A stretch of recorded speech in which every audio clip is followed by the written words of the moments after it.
Okay, we will start to record the presentations with the, I guess that I need to do for what? Do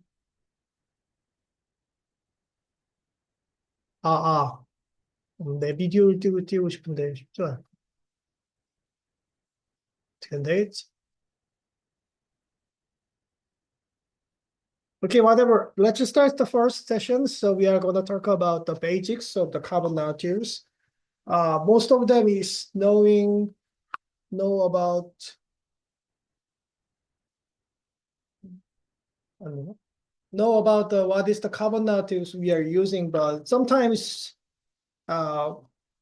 it's better to follow the histories and what kind of more details. So actually, I'm not major in the carbon nanotubes. I was doing quantum dots. So I also kind of the newcomers to this field about 7 years. 7 years is still new. So we are talking about today what is the carbon nanotubes and how they are discovered, what types of the carbon nanotubes and the electronic and some kind of properties of the carbon nanotubes today. So carbon nanotubes is that, as you know, it is kind of one allotopes of the carbon-based families, which have the tube-shaped and only carbon-made and nanometer scale diameters. So they have the many cousins, for example, fluorine, C60, like buckyballs, or the graphene, which is 2D materials. So all the materials having only the carbon-based materials. So no hydrogens, no oxygens, only carbon is made. So actually they are chemically, structurally similar like the diamond or the graphite. Diamond is also only carbon made, and graphite, which is the pencils, this graphite is also kind of just the stacked layers of the graphenes. So in this one, the 1D materials, one-dimensional materials, carbon nanotubes, having the structures of the one long several hundred of the nanometers or micrometer scales in the length scales, and in the diameter scale, so that is just 1 nanometers or the 0.5 nanometers. So in these small regions, there is the quantum effect is applied. So it is kind of quantum materials. So let's go back to the very early days of the carbon nanotubes. There is actually about 1952 in the Soviet Union, Sladishkevich and Lukanovich published about some images of the several carbon nanotubes in the Journal of the Physical Chemistry, but no one noticed because that is Cold War regions. So Americans cannot see the Soviet papers, Soviets cannot see the American papers. And the more recent practical discovery of the carbon nanotubes was the 1991. So about 30 years ago, I guess.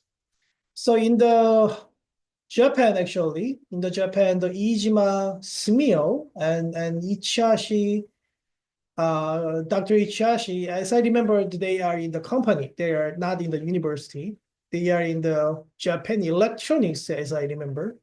So they using some kind of high voltage arc discharge machines to making some weird things.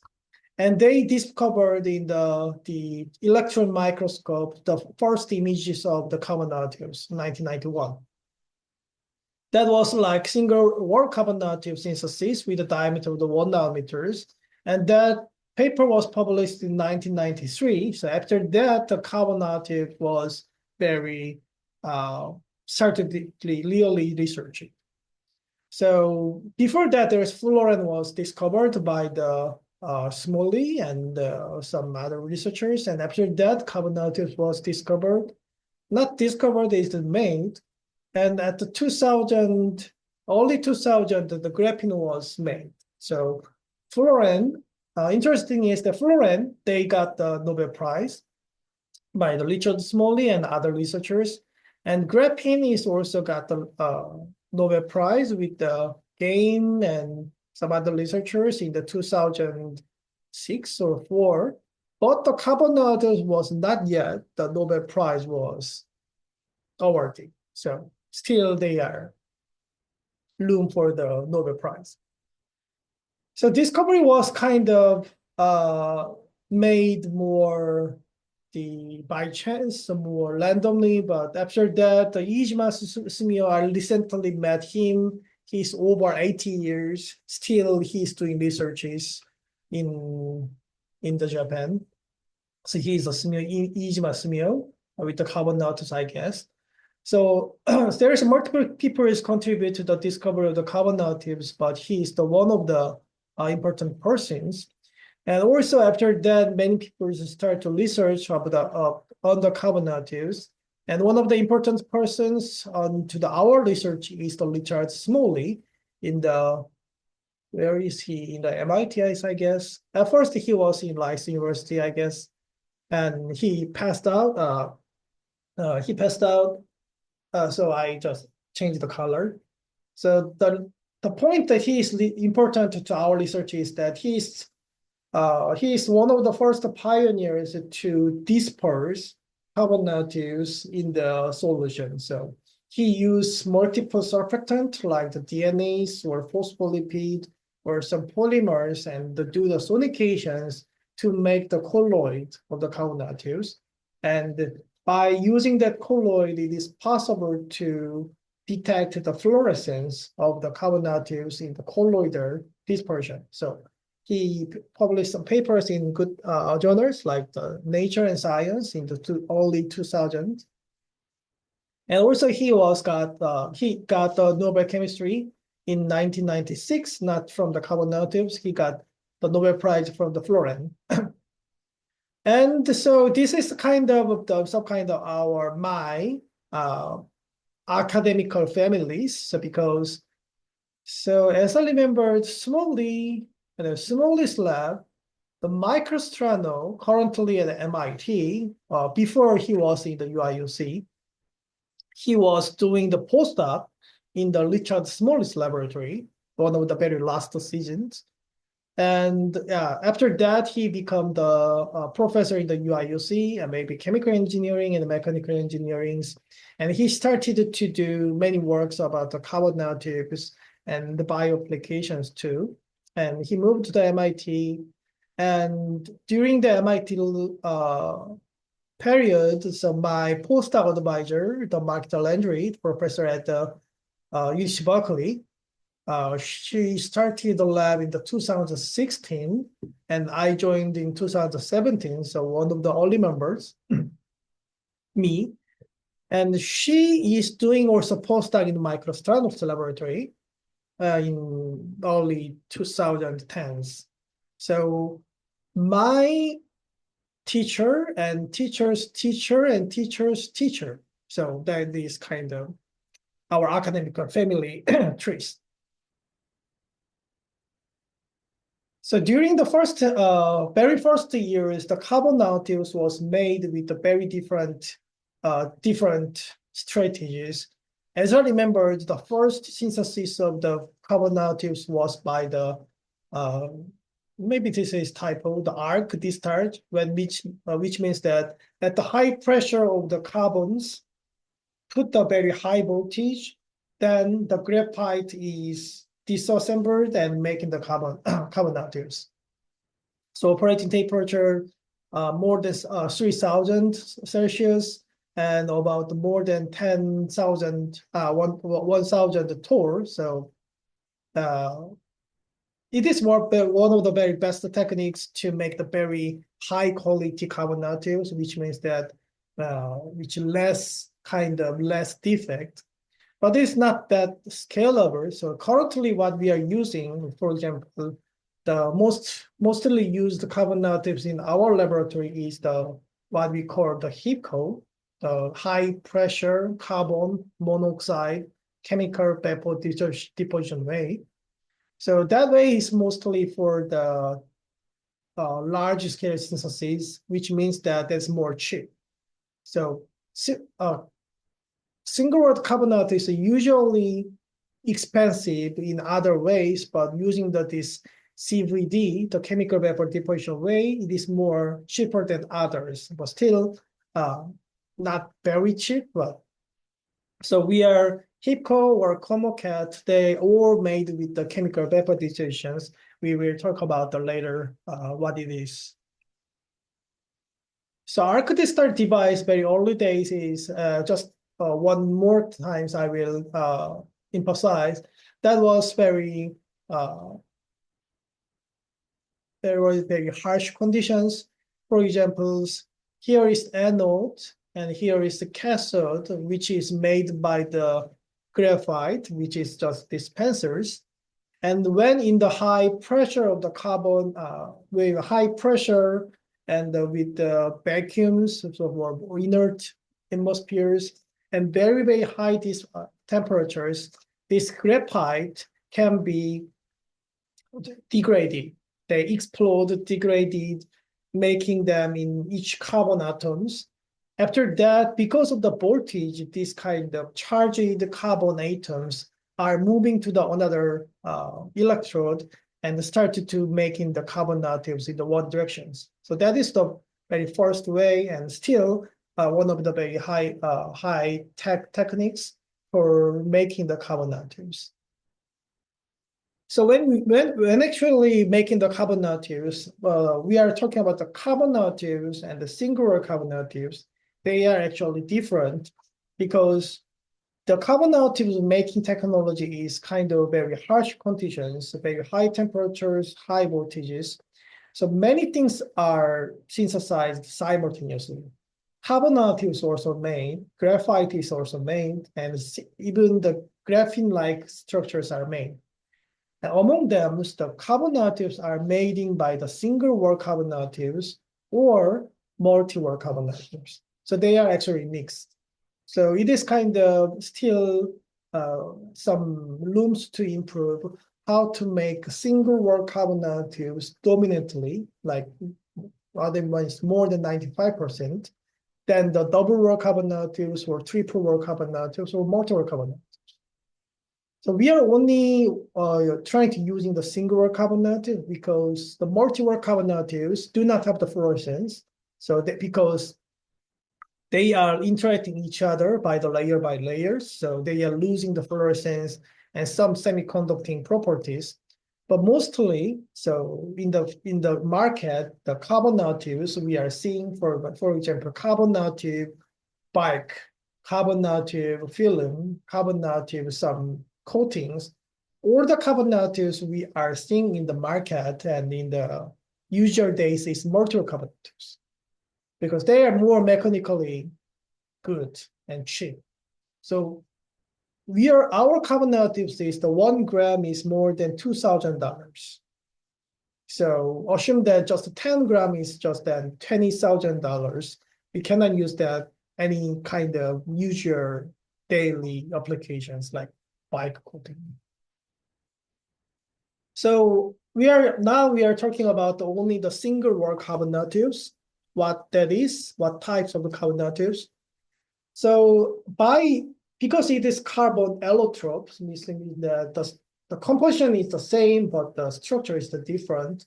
We are actually dividing the structures by how they are made. For example, this is the graphene sheet, like assuming that the carbon nanotube is just a rolled up case of the graphenes, then these carbon nanotubes can be made by this point and this point, or this point by this point. So then what changes is that their diameter is changing. Their diameter is changing, and their electronic and optical properties are simultaneously changing. So assuming that, for example, one of the stable carbon nanotubes like 6,4 means that from here, 6 point of the A1 vectors, these unit vectors, and the 4 point of the A2 vectors, then here is the final point. Then rolling up the two end, then making the carbon nanotubes with the small diameters. So more larger diameters like the 1511 is made by the 15 of the A1 vectors and the 11 of the A2 vectors. Then we can make the 1511 vector. 15, 11 carbon nanotubes. So this, the number of the unit vectors n and the number of the unit vectors m, that is using to define the diameters and the properties of the single wall carbon nanotubes. So it is usually what we call the chirality. So chirality of the carbon nanotube means that what is the unit vectors numbers of the n and m. And because of that, we know that this carbon-carbon band is about 1.42 angstroms, means that what is the 1.242 angstrom in nanometer? Angstrom is the what length scale it is?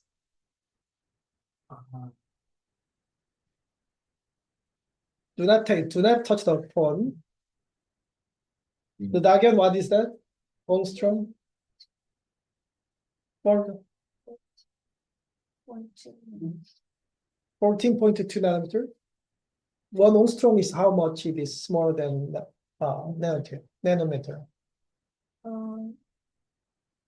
10 is 1. Why you are memorizing reversely? So 10 angstrom is 1 nanometer. Angstrom is the 10 to the minus 10. Nanometer is the 10 to the minus 9. Nanometer is 10 minus 9. And Angstrom is minus 10. Minus 10. So 10 angstrom is 1 nanometer. No, you say that 14 angstrom, 14 nanometers. So 0.142 nanometer. Okay. So you can think that the angstrom is the dimension of the atom.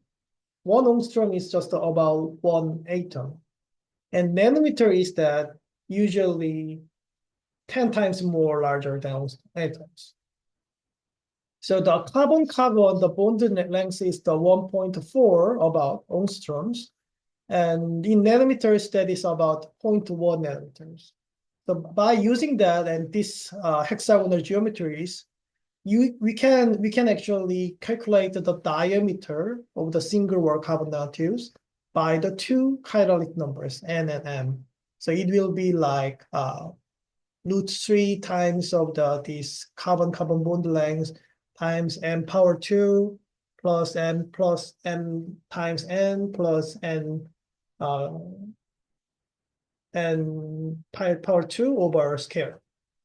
So you can do that. And actually, these chiralities are dominating the electronic, some kind of the electron-related properties of the carbon nanotubes. When the n and m is equal, then they are equal. For example, no, here's not. So like 6,6 or 7,7 or 8,8, maybe you do not see any kind of that chiralities in your research because they are metal. So they are not semiconductor. That means that if they are metals, they do not have the fluorescence. Because of that, in your researches, you do not see any kind of n equal m kind of the carbon nanotubes during the fluorescence because they are metals.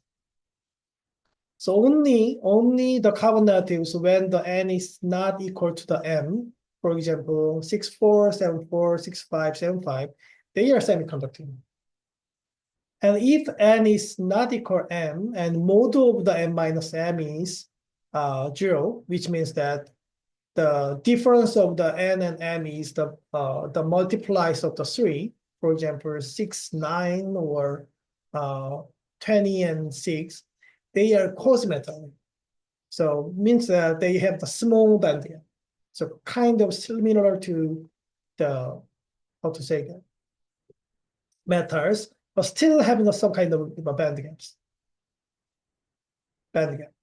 Yes, Band gap. These two basics so you need to study by yours. Band gap, you do not know by your electronic department. You do not know band gap? And special cases when the m is 0 and when n is equal to n. So in this case, for example, n is one of the coordinate is 0, then we are calling that the zigzag. Zigzag means that they are looking like this, zigzag positions. So they are zigzag combinatives. And these combinatives, the n is equal to the n, m. So this kind of, so they are, I don't know exactly why they are saying that, but that is armchair like this. But so they are saying this armchair. So armchair and zigzag combinatives are actually not semiconductors. So kind of out of our focus, but physicists and other electrical engineers are more interested in that kind of combinatives. Because sometimes they need some kind of very long combinatives with highly conducting, like the metal combinatives. So by the diameters that, I don't know, it is diameters of the lengths. So 6,4 is about 0.75 nanometers and 9,8 is about 1.15 nanometers. So you can easily thinking how much large in your combinatives by the diameters. So we are calling that kind of not zigzag and not armchair combinatives as the chirals because they are not equal, the 7,3 or 7,6, they are not equal exactly. So that means that 7,3 and 3,7, they are looking very similarly, but they are actually mirror image of each other. So because that is the reason why they are calling like the chiral. Chiral means that the mirror images are not superimposed like the left and the right hand. So that kind of these regions combinatives are chiral intrinsically. So there is left-handed combinatives and right-handed combinatives with the same, more very exactly same structures. Okay, until there, any questions?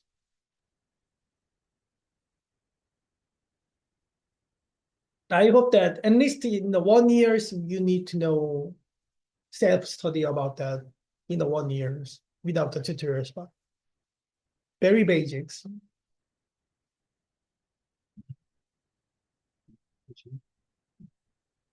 So more deeply, so if you are taking some kind of solid state course or the quantum mechanics course, then it is more natural that why the 5,5 is matter and why 7,3 is the semiconductors, because this kind of carbon structures having the electronic structure like this, like the graphene. So this is the momentum and energy space. The x-axis is the momentum, and this g-axis is the energy. And the y-axis is the y direction momentum, and this is x direction momentum, and g-axis is the energy.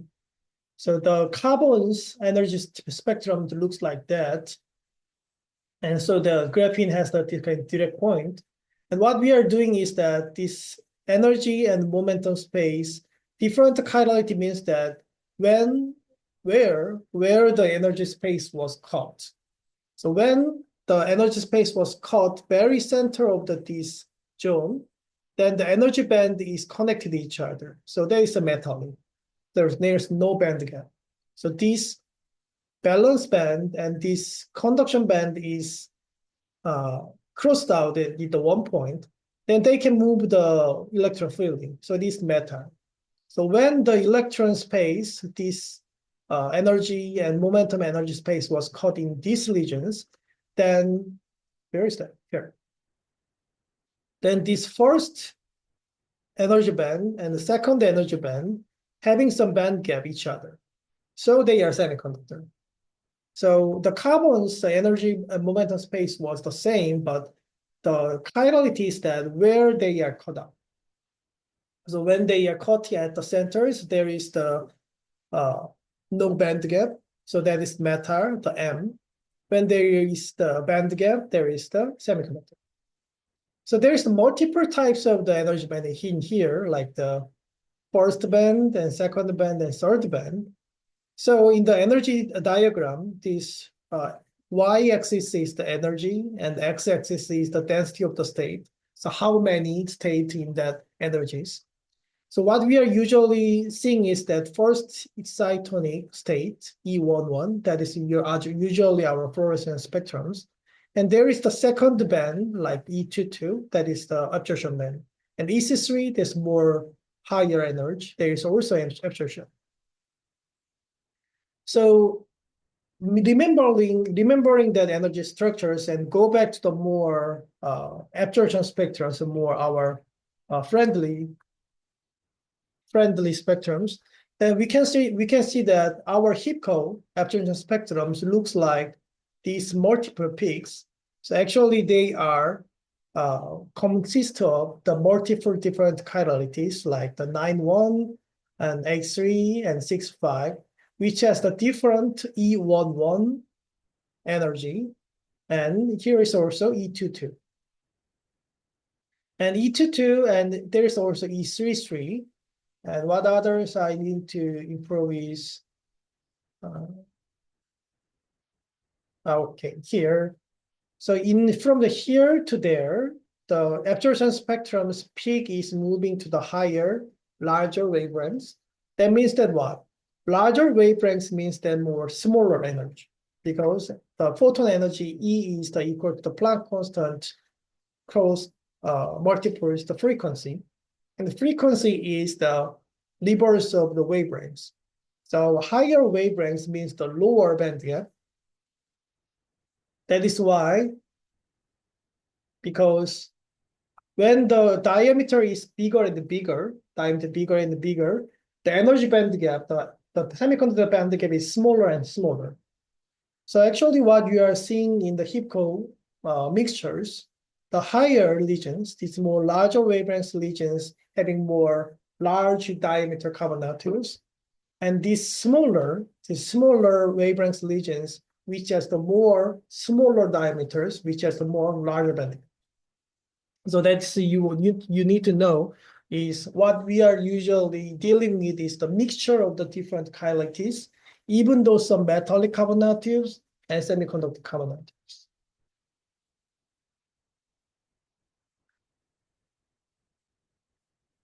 And not very important in our researches, but the carbon nanotubes are also very highly used and researches because of their mechanical properties. Their Young's modulus and tensile strength is very high than other Kevlar or stainless steels. So Young's modulus or tensile strength or elongation at break. Shortly, the Young's modulus is the slope between the strain and the stress. The strain, this axis is how much they are elongated. For example, 1%, 2%, and 3%. So how much they are elongated, that is strain. Simply, the stress is that how much force needed to be done to make that strain. So for example, 10% strain to make the 10% strain, the stress of, for example, 20 gigapascal is needed. And the slope means that this slope is that when the slope is very high, that means that to make the 1% changes, very, very large force is necessary. So high Young's modulus means that they are more, what do you say? What is the proper word for them? Hard Young's modulus, John. Your major. How to say it? Strong? Box. Blocks? Box? But I don't know the proper word to depicting that high Young's modulus materials. So for example, rubber has the more lower Young's modulus than the steel. So steel is very high Young's modulus materials. So, and other things, the tensile strength, that is also the gigapascal dimensions. Tensile strength is that how much strength, how much pressures these materials can endure until they fracture. So in that way, multi-wall carbon nanotubes or this armchair carbon nanotubes has very high Young's modulus than the stainless steel. Stainless steel is 0.2 terapascal. Is that the robustness you mentioned? Yeah, robustness again. So SWCNT is the Young's modulus about the 1, very, very robust materials. And they can endure very high strength, very tensile strength, about 100 gigapascals, than the Kevlar 4 and the stainless steel 1. So get very, very robust materials, the carbon nanotubes. So that is another field the carbon nanotubes was researched, and that is why the bike or some car, the carbon coating was used because of these mechanical properties. They are very robust and do not break down easily. So at the last part, I will talk about how to make. So actually, we are dealing with the HICO carbon nanotubes and the sigma ardricious common carbon nanotubes, and sometimes different carbon nanotubes, but many are ignoring how they are made. So actually, what is our materials? Actually, it is not pure carbon nanotubes. It has many kind of the catalysts and metals. So we need to know that our mother material is not pure. To understand that, we need to know that how they are made. So usually our carbon nanotubes are made by the chemical vapor deposition way. That means that the chemical vapor deposition, by that meaning, the chemical vapor was made. The chemical vapor was, for example, material was heated at high temperatures, then they need to be sublimed, and there the vapor was made by chemically. And that kind of the vapors are deposited, accumulated onto the substrate. So that is the meaning of the CVD, the chemical vapor deposition. So for example, here is a furnace, like the 1,000 degrees. And there is the base materials like the hydrocarbon gas, like ethylene, ethylenes, and inert gas was provided to this furnace. And there is the catalyst, like the iron or nickels. At the catalyst, these CH hydrocarbons, very high temperatures, was captured onto the catalyst. And these hydrocarbons was oxidized to the carbon just, so losing the hydrogens. And the carbons were connected to each other's and elongate the one directions. Then the carbon nanotubes was made. So that is a very simple picture is how our single wall or multi-wall carbon nanotubes was made by the chemical depositions. Why they are good for the single wall carbon nanotube is that the size of the metal catalyst, this diameter of the metal catalyst, actually determines the size of the single wall carbon nanotubes. When the metal catalyst is very monodispersed, same size, not big enough, then the one kind of the carbon nanotube, single wall carbon nanotubes was growth. But when the catalyst was very big, then the multi-layer carbon nanotubes can be made. So the catalyst, how to make the catalyst, how to grow is very important techniques to the large scale, high quality carbon nanotubes. Many people in the world are doing that, especially in the Europes usually and Japan. And very side point. And so, okay, so going back to our research, so our laboratories usually purchasing the carbon nanotubes from the nanointegris, as I remember.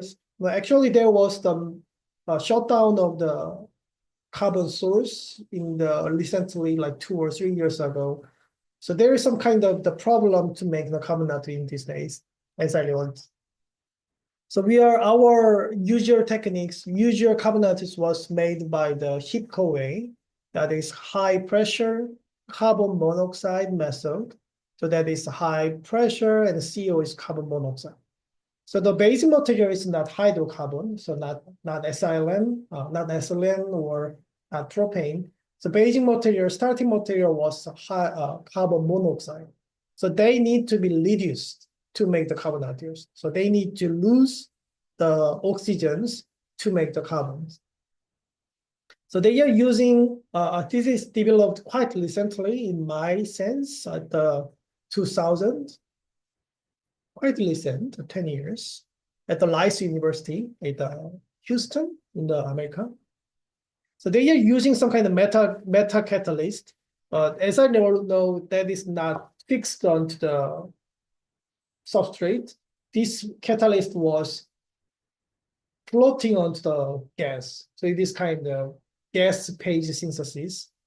So usually they are using iron, the Fe. So iron catalyst is floating onto the gas, and the carbon monoxide and hydrogen gas was provided, and they are making the deposition onto the metal catalyst to make the singular carbonatics. So that is actually the HIPCO. So we are using the carbon monoxide as the basic materials and trying to using some iron catalyst usually to grow the carbonatics. So at the final stages, if you are going to the Nano Integrity company homepage, there is the characterization of the carbonatics. For example, individual swing diameters about 1 nanometers, length several hundred nanometers, and the Raman G plus D ratio, blah, blah. And catalyst content means that how many catalyst was remaining at the final materials. So iron is actually about more than 10% in our nano integration low sample, LAW low samples. In weight, more than 20% or 10% is actually metal impurities. So carbon purities in weight percent only 88%. So be aware that actually there's many metal catalysts in our carbonatics. So the low and purified, the super purified, that is difference how much iron is left onto the materials. So that is very different point of the different purity nano integration ones.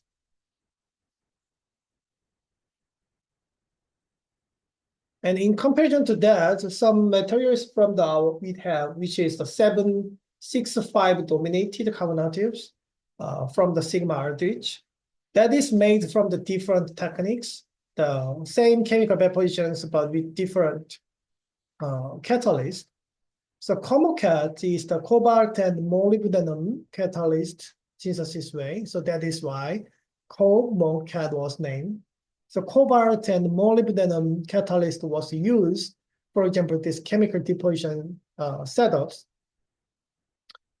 That is also carbon monoxide was used. I do not know exactly. So in this way, so mostly 6,5 dominating carbonatics were more preferred in this method than the HIPCO. But the catalyst was different. So COMOCAT swing and the HIPCO swing having different metal composition. HIPCO has the more iron and COMOCAT has more cobalt and molybdenum. So when we are doing the centrifugation steps at the final, so precipitate some not dispersed ones, that not dispersed precipitate ones usually have a lot of the metal catalyst. So you need to know what happens in each steps and why we are doing that in this way. Okay, maybe I have no time for the things today.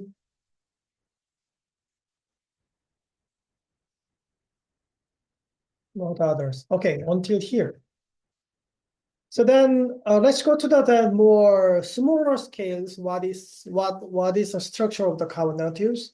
So actually carbon nanotubes at the very deep scales, very more building blocks of the carbon nanotubes actually carbon very naturally.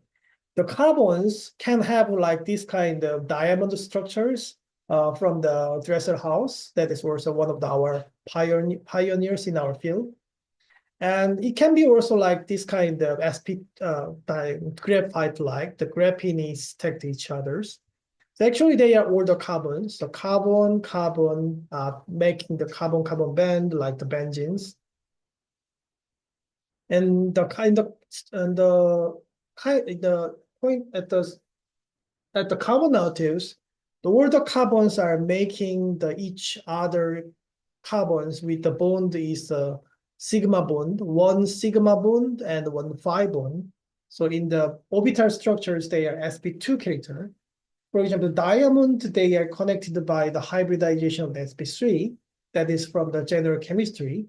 But in the carbon nanotubes, they are making the connection with each other carbons by the one sigma bond, and they are sharing the pi bond with the first neighborhood carbons. So they are mostly like the benzene. For example, ethane, they have the bonds like this carbon and carbon, but that is only one single bond. One single sigma bond. But the carbon nanotube is different. Carbon nanotubes, carbon is carbon, carbon, carbon. This was made, and actually the pi bond are delocalized. The pi electrons are delocalized at all the carbons by using this equivalent phi orbital from the general chemistry. So actually the carbon-carbon bond of this ethane and the carbon nanotubes, it is more strong. More strong, that means that it's more stable. That is why the carbon nanotubes are so strong. So because of that, because of these free kind of excessive electrons, they have very interesting quantum mechanics structures, phenomena, but that is out of my field. So finally, tomorrow we're talking about the more optical properties of the single wall carbon nanotubes, some more practical. But before that, I need to emphasize to understand and do the research, you need to know some kind of numbers, some kind of fundamental numbers in the science or researches, just some of them. So I do not enforce you to memorize all the numbers here. Some other numbers you should remember is that, for example, angstrom and nanometers. You need to know that. That is mandatory to you.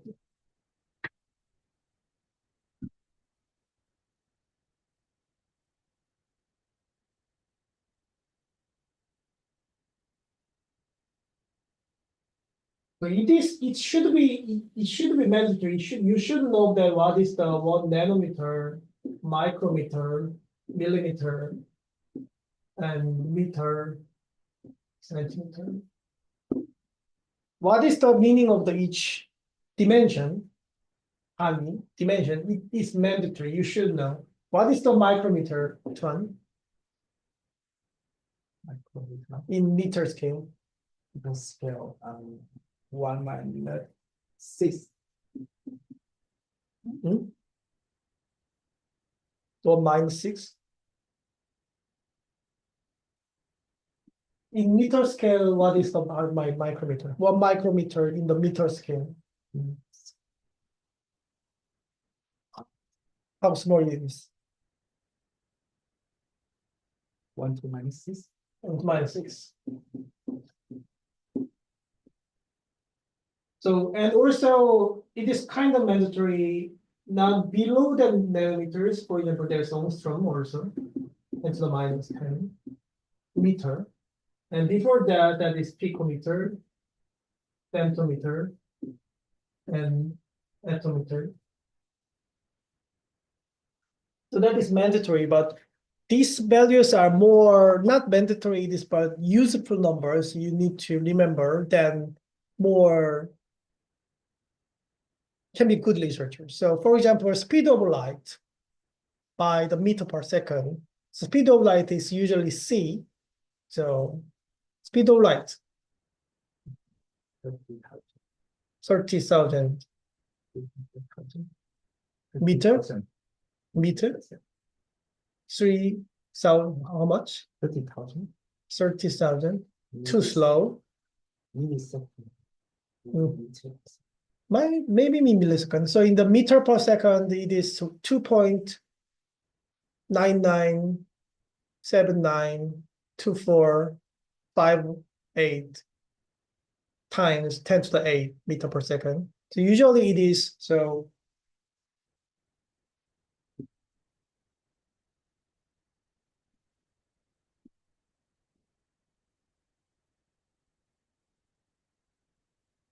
It is the exact numbers, but they need not to be exact, remembered. So it is just 3.3 times 10 to the 8 meter per second.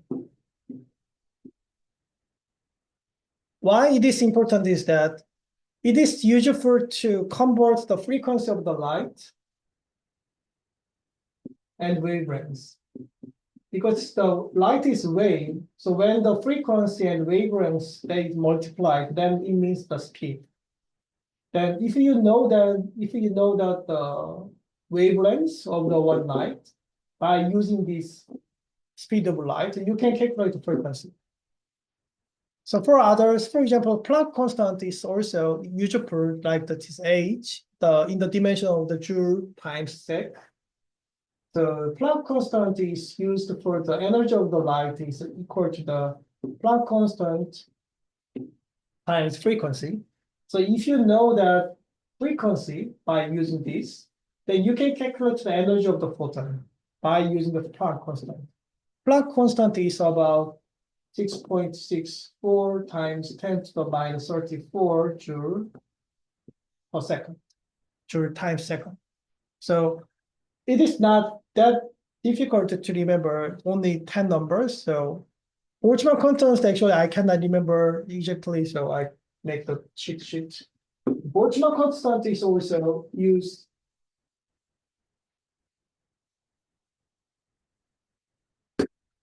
For example, Boltzmann constant KB times temperature T, that is usually the thermal energy, thermal basic energy of the at temperature T. So every molecules, every atoms can have the thermal fluctuations that can be calculated by the KT. So in the room temperature, what is room temperature in Celsius about usually? Celsius. 10 yeah, usually 10. So then what is the room temperature in the Kelvin temperature, in the Kelvin? About 300. So because at 0 Kelvin is by Celsius, that is minus 273.14. So about 20 in Celsius is in the absolute temperature, that is 300 K. So then if you are adding the 300 K with the Boltzmann constant is how much it is? 1.4. 1.4 times 10 to the minus 20. Then what we can get is that room temperatures, thermal energy. So that is more important. Here, thermal energy at the room temperatures. That is usually 1 of the 14 electron volts. That is the room temperature thermal energy, like thermal noise. So in 1 of the 40 electron volts, in other words, that will be 25 milli electron. So that is very good numbers you need to know. So what is the room temperatures thermal noises? To know that, you need to know the Boltzmann constant, room temperatures, and this kind of field. And other things is that charge of the electrons E by the Coulomb, kind of useful. What was that? What was that? Mechanical electronics. 1 electron charge. Yeah, usually you do that in the car. It will be 1.6 times 10 to the minus 19 Coulomb. If you know that, then what we can calculate is that what is the 1 electron volt in the joule? Because 1 electron volt means that moving 1 electrons to the 1 voltage. So it will be 1 electron charge equals 1 volt. Then if you know that 1 electron charge is 1.6 times 19, then you can calculate the 1 electron volt by joule. So the 1 electron volt it is 1.6 times 10 to the minus 19. And also the carbon-carbon bond length, kind of important. We already talked that is 1.42 angstrom. So just that 1.5 is okay, 1.5 angstrom. So in picometers, then it is about 150 or 140 picometers. And their strength is also important, like carbon-carbon bond strength, about 300 kilojoule per mole. Means that when there is 1 mole of the carbon bond, to break that bond, 300 kilojoule was needed. So that is also important one to remember. And to understand the more, also you need to know the Avogadro number. So how many things are there in the 1 mole? 1 more chemistry. How much? 6. 23. Chemistry. 2 was about 2 was 6.2 or 3. 6.02. 2.0202 close 10 to the 23. So that is about number. So by using that, then what we can do is that what is the single, how much energy is needed to break down single carbon bond lengths. If you know Avogadro numbers and the carbon-carbon bond lengths simultaneously, then you can calculate how much energy is necessary to break down the single carbon bond. So all these numbers are related. If you know that in your brain and using the simple math, you can calculate many things without ChatGPT. If you have the ChatGPT, you can do that, but if you do not have the ChatGPT, you cannot do that.